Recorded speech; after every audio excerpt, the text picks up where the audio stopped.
하나님의 말씀을 선포하겠습니다. 오늘은 요한복음 1장 1절에서 18절 말씀입니다. 1절입니다. 태초에 말씀이 계시니라. 이 말씀이 하나님과 함께 계셨으니 이 말씀은 곧 하나님이시니라. 그가 태초에 하나님과 함께 계셨고 만물이 그로 말미암아 지은 바 되었으니 지은 것이 하나도 그가 없이는 된 것이 없느니라. 그 안에 생명이 있었으니 이 생명은 사람들의 빛이라. 빛이 어둠에 비추되 어둠이 깨닫지 못하더라. 하나님께로부터 보내심을 받은 사람이 있으니 그의 이름은 요한이라. 그가 증언하러 왔으니 곧 빛에 대하여 증언하고 모든 사람이 자기로 말미암아 믿게 하려 함이라. 그는 이 빛이 아니요 이 빛에 대하여 증언하러 온 자라. 참빛 곧 세상에 와서 각 사람에게 비추는 빛이 있었나니 그가 세상에 계셨으며 세상은 그로 말미암아 지은 바 되었으되 세상이 그를 알지 못하였고 자기 땅에 오매 자기 백성이 영접하지 아니하였으나 영접하는 자 곧 그 이름을 믿는 자들에게 하나님의 자녀가 되는 권세를 주셨으니 이는 혈통으로나 육정으로나 사람의 뜻으로 나지 아니하고 오직 하나님께로부터 난 자들이니라.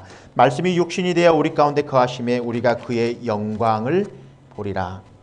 아버지 독생자의 영광이여 은혜와 진리가 충만하더라. 요한이 그에 대하여 증언하여 외쳐 이르되 내가 전에 말하기를 내 뒤에 오시는 이가 나보다 앞선 것은 나보다 먼저 계심이라 한 것이 이 사람을 가리킴이라 하니라.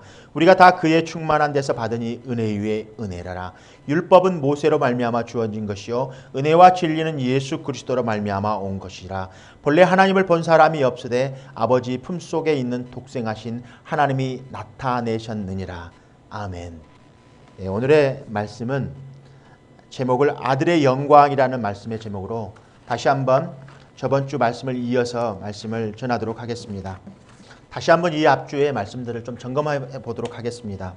요한복음의 저자가 예수님께 사랑하셨던 제자라고 5번 요한복음을 언급하고 있는데 첫 번째, 그 사랑하는 그 제자가 유월절 만찬식 때 예수님의 품에 기대어 있었을 때 사랑하시는 그 제자라고 그 이름을 불러주었습니다.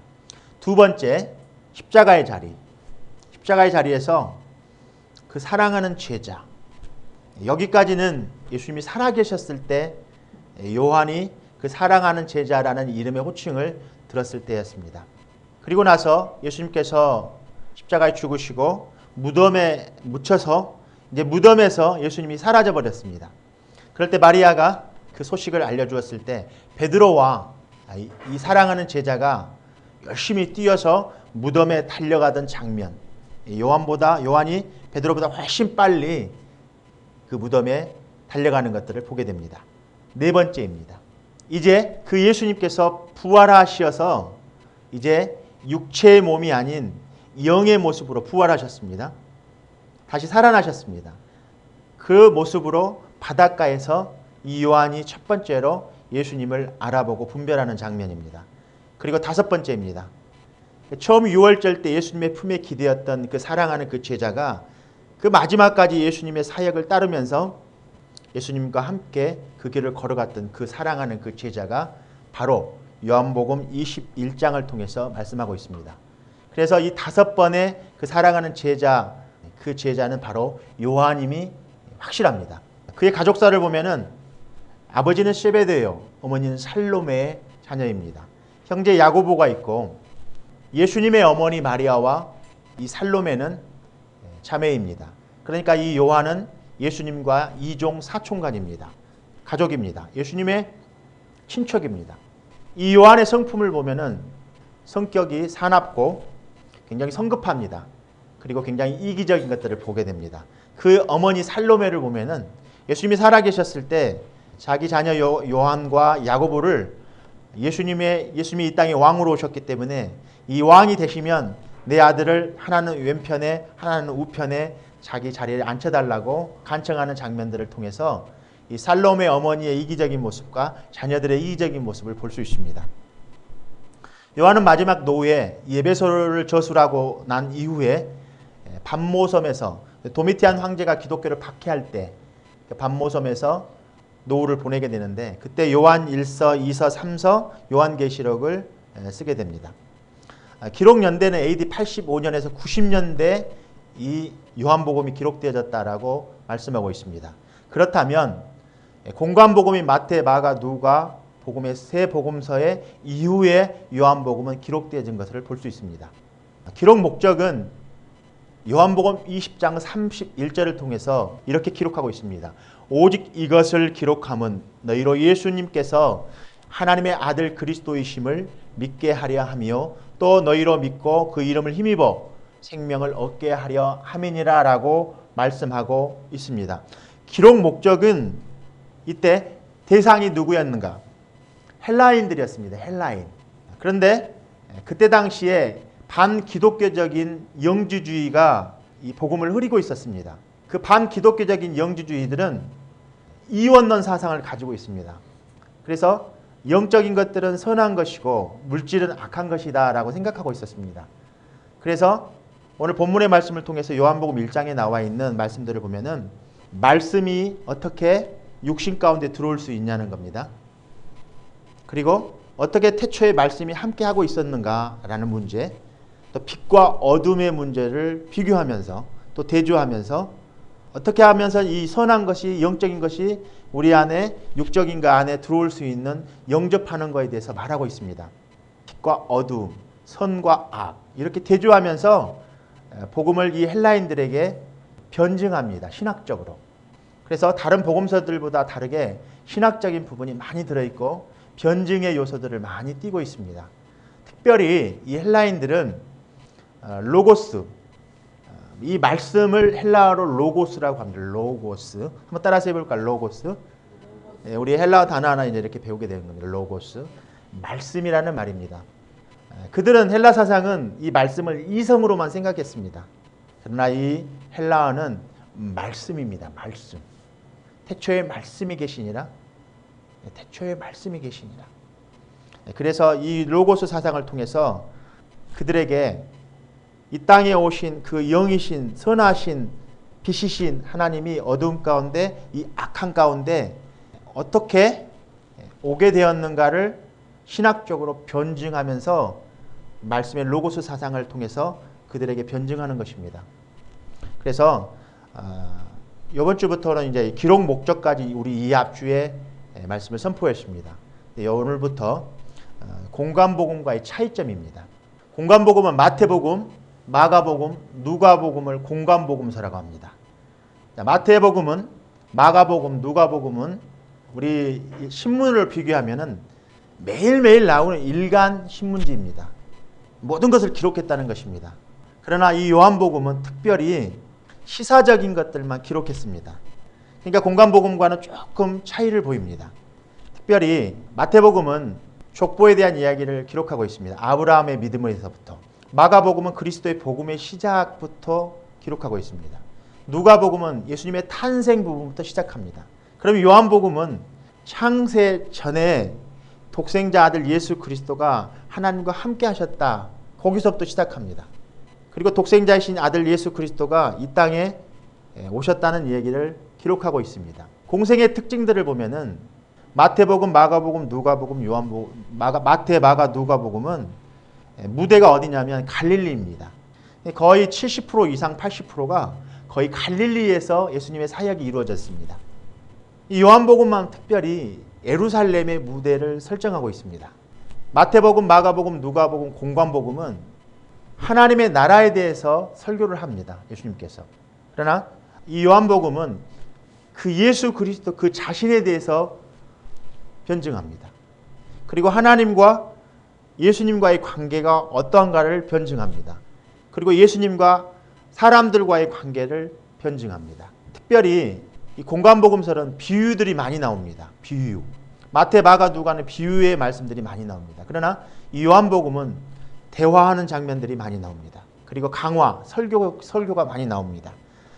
특별히 헬라인들에게 이성으로만 생각했던 하나님의 말씀을 말씀으로 이렇게 로고스라는 말씀으로 그들에게 변증하는 것들을 통해서 이 이원론 사상을 잘못되어 있는, 그러니까 신이신 하나님이 선하시고 안 보이신 영이신 하나님이 어떻게 육신 가운데 들어서 인간의 몸 안으로 들어올 수 있는가를 변증함을 통해서 그들에게 복음을 증거하고 있는 아주 중요한 복음서입니다. 요한복음의 중심 사상은 믿음에 관한 얘기를 하고 있는 겁니다. 믿음. 그래서 요한복음 1장 7절 말씀입니다. 저가 증거하러 왔으니 곧 빛에 대하여 증거하고 모든 사람으로 자기를 인하여 믿게 하려 함이라. 이 믿게 하려 함이라. 누구를 통해서? 예수님을 통해서 믿게 하려. 누구를 믿게 하려고? 하나님을 믿게 하려고 이것을 기록했다라고 말씀하고 있습니다. 그래서 요한복음 20장 31절까지 끝부분까지 그 믿음에 대한 얘기를 하면서 이것을 기록한 목적은 예수 그리스도가 하나님의 아들이라는 사실을 믿게 하고 또 그로 힘입어 생명을 통해서 영생을 얻게 하려고 이것을 기록했다라고 말하고 있습니다. 여기 중심 사상입니다. 믿음에 대한 얘기입니다. 내용을 이렇게 5부분으로 이렇게 정리해 봤는데 하나님의 아들이신 예수 그리스도가 그 영적인 보이지 아니하는 영적인 선하신 하나님의 신적인 영역이 어떻게 아들 예수 안을 말씀과 육신이 되어서 이 땅에 오신 말씀이 돼서 육신이 오신 그 아들 예수 그리스도와 어떻게 하나인가. 그런데 거기 안에 아들이 인간의 몸을 가지고 있는데 거기 안에 어떻게 신의 성품이 들어올 수 있는가 한 얘기를 5파트의 부분을 가지고 이 요한복음을 나눴는데 오늘 본문의 말씀 1장 1절에서부터 18절 말씀까지가 그 하나님의 아들이 성육신을 입고 이 땅에 오셨던 이야기를 기록하고 있습니다. 그리고 두 번째 19절부터 4장 50절까지 하나님의 아들의 출현을 통해서 7가지 표적을 통해서 그가 하나님이심을 나타내 주십니다. 그리고 5장 1절에서 12장 5절 50절까지 이제 하나님의 그 아들을 배척하는 상황들이 나옵니다. 그리고 13장 1절에서부터 17장 26절까지 그 하나님의 아들의 교훈에 대한 메시지가 전달됩니다. 그리고 18장 1절에서부터 21장까지 마지막까지 하나님 아들에 대한 아들이 이 땅에서 성육신 하시고 창세 전부터 계셨던 독생자 아버지 품속에 계셨던 독생자 그 예수 그리스도가 이 땅의 육신의 말씀으로 육신의 로고스라는 말씀을 통해서 그들의 이성으로만 생각하고 있는 헬라인들에게 영적인 것이 어떻게 육적인 것으로 올 수 있는가 그 말씀이신 하나님 말씀이신 태초에 하나님과 함께 하셨던 그 말씀 태초에 말씀이신 그 하나님이 아들 육신의 몸으로 이 땅에 오신 성육신 사건을 통해서 다시 그 과정 중에 배척받고 그 아들 예수 그리스도가 하나님의 신적인 능력 표적들 7가지를 나타내 주시면서 하나님이심을 증거하는 3년의 공생의 기간 동안 다시 십자가 다 그것을 때가 되어서 이루시고 십자가를 통해서 모든 것들을 승리하신 그 예수님을 통해서 부활하심을 통해서 예수님의 언약의 말씀들을 승리하심을 확증합니다. 그리고 부활하셔서 이제 그 부활 사건을 통해서 다시 오실 예수님의 종말론적인 말씀들을 선포하고 계십니다. 이렇게 창세전, 성육신, 공생의 기간, 십자가, 부활 그리고 부활하시고 난 이후에 그 사랑하는 제자와 무덤에서부터 시작해서 바닷가에 또 어디서 만납니까? 또 마지막까지 베드로와의 대화의 장면 또 그 사랑하는 제자가 그를 따르고 있는 모습들까지 쭉 보여주시면서 오늘 그 말씀들을 쭉 연결해서 그 말씀들을 이 요한복음에 서로는 부분이기 때문에 왜 이것을 기록했는가? 누구에게 이것을 기록하게 했는가? 또 이 말씀은 어디서부터 왔는가? OW1H 방식에 의해서 오늘 설교를 이렇게 기록해 봤습니다. 그러니까 여러분들도 생각할 때 OW1H 방법에 의해서 어디서 이 말씀이 왔는가? 그럼 어떻게 왔는가? 어떠한 방법을 통해서 왔는가? 그리고 그 오신 분이 누구인가? 무엇 때문에 오셨는가? 이걸 이렇게 쭉 보시면서 OW1H 방법에 의해서 요한복음을 다시 한번 정리해 보면서 요한복음 21장 30절 말씀, 20장 31절 말씀처럼 이 성경을 기록한 목적이 무엇인가? 2가지 이유를 댔죠. 이 땅에 오신 분이 하나님의 아들임을 믿게 해서 영생을 얻게 하려 한다고 생명을 입게 해서 영생을 얻게 하려고 이거 말씀을 기록했는데 대상이 누구냐는 거예요. 대상이 헬라인들이라는 거죠. 그리고 반기독교적인 영주주의 사상을 갖고 있는 이원론 사상을 가지고 있는 이 그들에게 복음에 대한 참 빛을 전하기 위해서 이걸 기록했다는 것입니다. 그렇다면 요한복음의 정말 중심 사상은 무엇일까? 하나님의 영광입니다. 하나님의 영광. 그 영광이 아들의 영광을 통해서 아버지께서 받으시는 겁니다. 그러한 각도에서 요한복음을 좀 잠깐 강의를 좀 해보고 싶습니다. 그래서 영광이란 무엇일까? 영광이란 무엇일까? 영원한 하나님이, 영원하신 창세전부터 영원하신 하나님이 인간이 되셨다는 말입니다. 요한복음의 메시지입니다. 영원하신 하나님이 인간이 되셨다. 근데 하나님은 말씀이신데, 잘 들으셔야만 합니다. 하나님은 말씀이다, 말씀이다, 말씀 중심의 설교, 말씀 중심으로 우리가 살아야 된다. 이런 말씀이 무엇인가? 로고스라는 말입니다. 로고스. 그런데 우리가 보통 이성으로 생각하면 살아있는 생명체가 아닙니다. 이성이라는 말은 어떤 가치관들, 이념들이 이 안에 들어오는 건데 그건 살아있는 것들이 아닙니다. 그런데 로고스라는 말씀을 하면서 생명을 다루는 말씀으로 인격체로 우리 안에 들어오는 것들을 로고스라고 합니다. 그래서 하나님의 말씀이신, 잘 들으셔야 합니다. 하나님의 말씀이신 예수 그리스도, 창세전에 누구와 함께 하셨다고요? 하나님과 함께 하셨다고 말씀하고 계십니다. 그 독생자이신 예수 그리스도가 이 세상을 구원하기 위해서 이 땅에 성육신의 몸으로 오셔서 공생의 기간 동안 하나님이심을 증거하고 십자가를 통해서 그를 이루시고 확증하는 것이 부활이라는 사실입니다. 십자가로서만 죽어버렸으면 승리는 하긴 하셨는데 확증이 되지 않는 거예요. 그가 살아나셔야만이 하나님이신 것을 확증하는 것입니다. 그걸 통해서 이제 그분은 하나님 우편에 올라가셔서 하나님 우편에 보좌에 앉아 계십니다. 그분이 다시 오실 예수님, 주님 우리 다시 오실 때까지 찬양하지 않습니까? 다시 오실 그 종말론적인 아버지 아들의 영광을 통해서 아버지께서 받으시는 그 영광을 통해서 다시 오실 영광을 우리는 기다리고 있는 것입니다. 소망 가운데. 그래서 이 로고스 잘 기억하셔야만 합니다. 로고스, 말씀, 반영주주의자들을 기독교인들에게 예수님이 하나님의 아들이심을 말씀으로 이 땅에 오셔서 그들에게 교훈하기 위해서, 그들에게 가르치기 위해서, 복음을 전하기 위해서 로고스로 오셨다는 사실입니다. 요한복음 1장 14절입니다.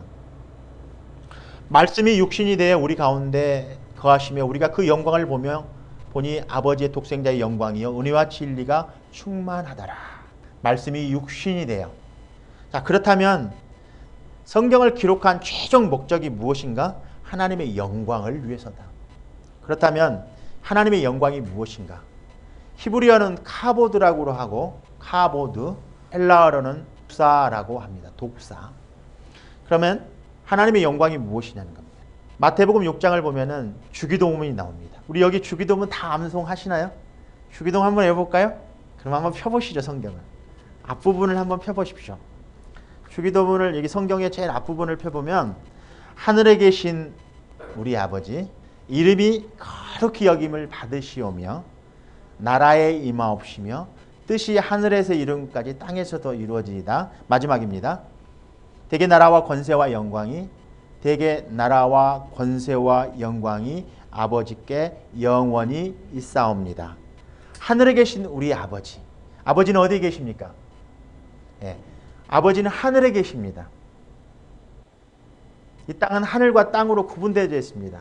그런데 하늘에 계신 우리 아버지 이름이 거룩히 여김을 받으시오며, 아버지의 성품은, 아버지의 영광이 이 땅에 나타난 것들은 다 아버지께 속한 것들입니다. 자, 하늘과 이 땅의 것들은 하늘과 땅으로 구분되어 있습니다. 고린도전서 15장 40절을 한번 펴보십시오.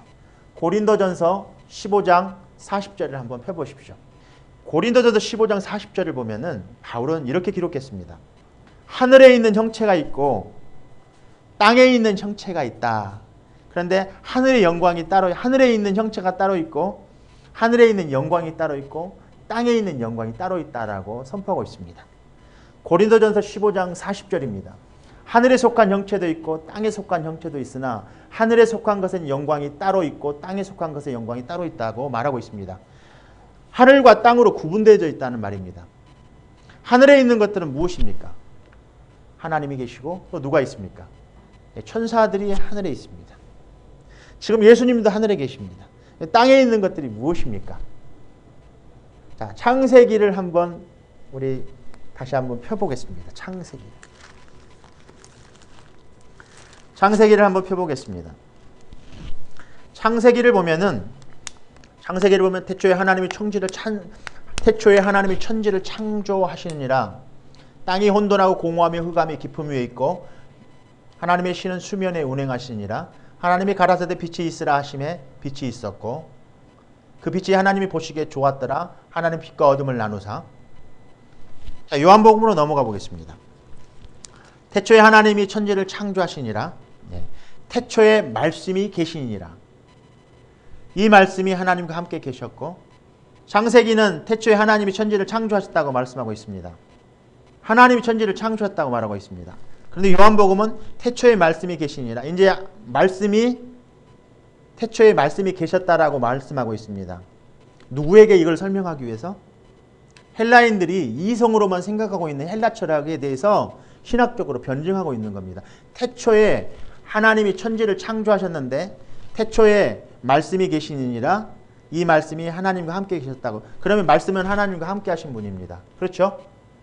그렇지 않습니까? 이 말씀은 곧 하나님이시니라. 로고스라는 말씀으로 헬라인들에게 이성으로만 생각하고 있는 하나님에 대해서 이원론적 사상을 가지고 있는 반기독교인들에게 빛과 어두움, 선한 것과 악한 것들, 이런 것들을 통해서 어떻게 그분이 선하신 분이 영적인 것들은 선한 건데 물질은 악한데 어떻게 들어올 수 없다는 겁니다. 그것을 신학적으로 변증하고 있는 말씀입니다. 그래서 하나님의 영광, 카본트 독사, 하나님의 성품을 말하고 있는 것입니다. 하나님의 성품. 나라와 권세의 영광이.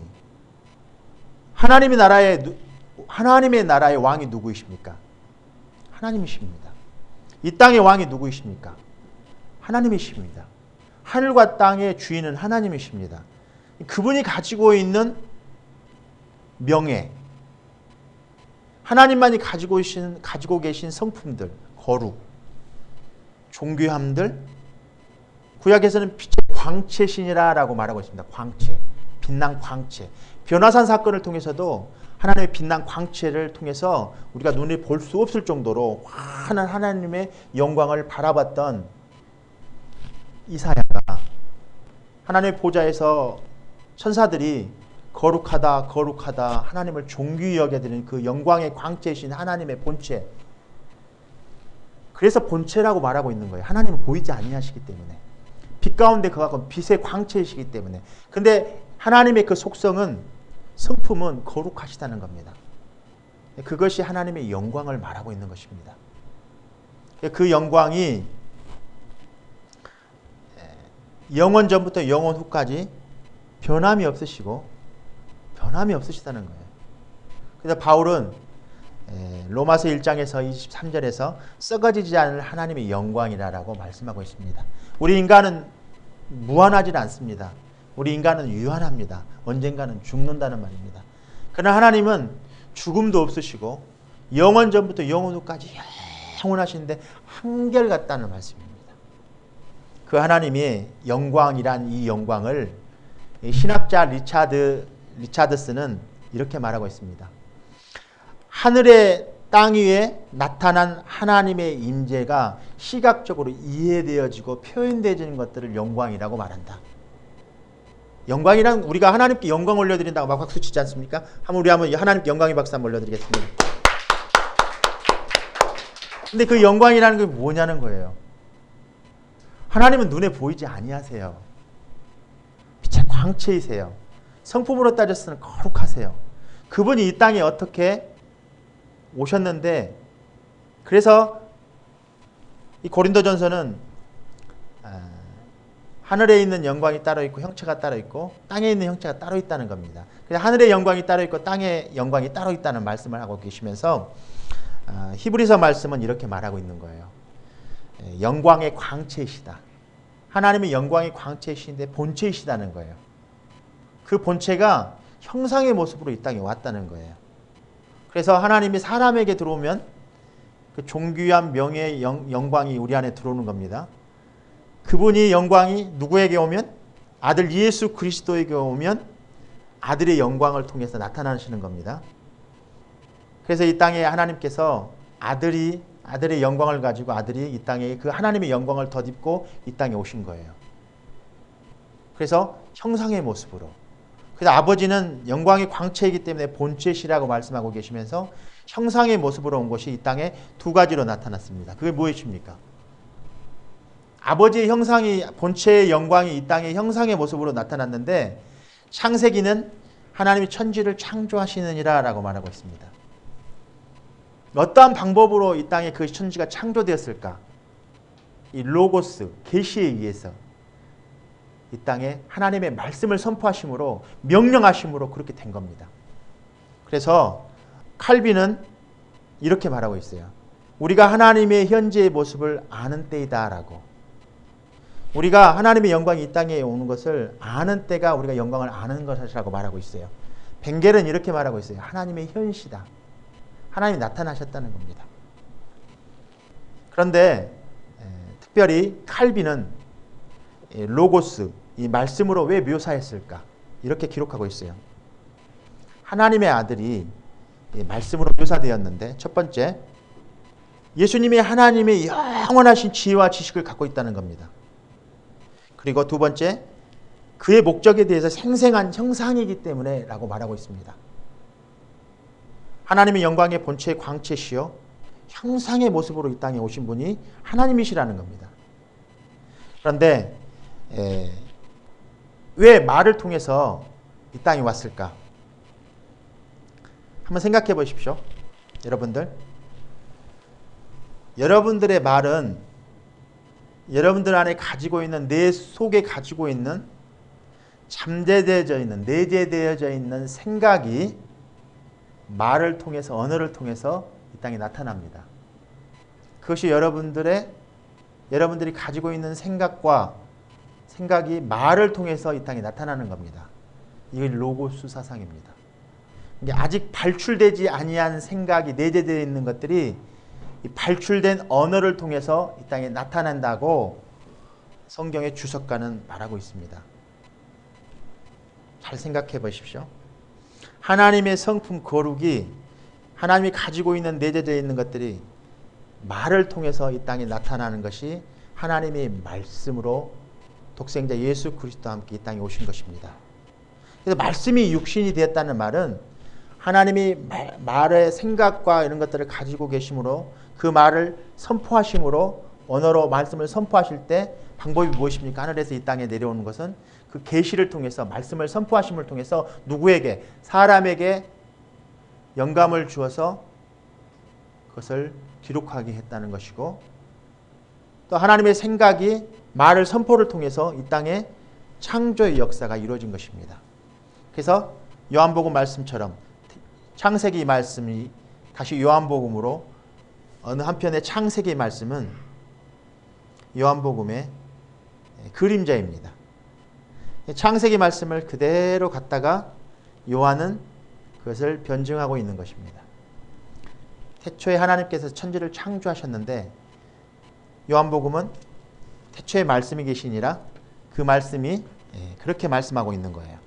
그래서 요한복음에 태초에 말씀이 계시니라, 이 말씀이 하나님과 함께 계셨으니 이 말씀은 곧 하나님이시니라 라고 말씀하고 있으면서 영적인 것들, 빛에 대해서 보이지 않는 것들이 어두움 가운데 비쳤을 때 그걸 알게 된다는 거예요.